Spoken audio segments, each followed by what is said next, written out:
చాలామంది కాదు. అంటే 'సికిందర్' సినిమాకు ముందు 'సల్మాన్ ఖాన్' గూడా ఇదే చెప్పాడు. నాకు గూడా ఉంది ఆ డిసీజ్ అని జెప్పి. ఒక 4 సంవత్సరాల తర్వాత తను సర్జరీకి వెళ్ళాడు.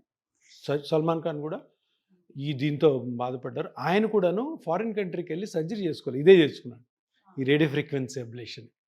సర్జరీ చేసుకోలేదు. ఎందుకంటే సర్జరీ అంటే బ్రెయిన్ ఓపెన్ చేయాలి. సో దీనికి ట్రీట్మెంట్స్ ఇంతకుముందు ఏమన్నారు, పాతకాలపు ట్రీట్మెంట్ ఏంటంటే, ఇప్పుడు ఏం జరుగుతుంది, ఆర్టరీ ఉంది, నర్వ్ ఉంది, ట్రైజెమినల్ నర్వ్ ఉంది, ఇక్కడ ఒక రక్తనాళం, ఈ రెండు ఒక దాని మీద ఒకటి పెట్టాయి. బ్రెయిన్ ఓపెన్ చేసి దాని దగ్గరికి వెళ్ళి ఈ రెండింటిని డివైడ్ చేసి మధ్యలో ప్యాచ్ పెట్టేవాళ్ళు. అవి వినడానికి భయంకరంగా లేదు, బ్రెయిన్ ఓపెన్ చేయడం అంటే తమాషా కాదు కదా. ఇక్కడ వచ్చే నొప్పి కోసం బ్రెయిన్ ఓపెన్ చేసి, సో ఏమవుతుంది బ్రెయిన్ అంటే ఓపెన్ చేస్తే, అవన్నీ ఎంతవరకు సక్సెస్ అయ్యేవి? సక్సెస్ అయినా అవ్వకపోయినా కాంప్లికేషన్స్ ఉండేవి. హుహుహు. సక్సెస్ అయినా అవ్వకపోయినా కాంప్లికేషన్. ఎందుకంటే బ్రెయిన్ అంటే బ్రెయిన్ మొత్తం కూడా అన్ని it's mixture of all nerves కదా. ఆ నర్వ్స్లో ఏదన్నా ఒక నర్వ్ దెబ్బతిన్నా, ఈ నర్వ్ దగ్గరికి మనం వెళ్ళలేకపోయినా పెరాలసిస్లు, ఓకే, ఇన్ఫాక్ట్స్ రావడము, తర్వాత బ్రెయిన్కి సంబంధించిన ఏ కాంప్లికేషన్ రావచ్చు.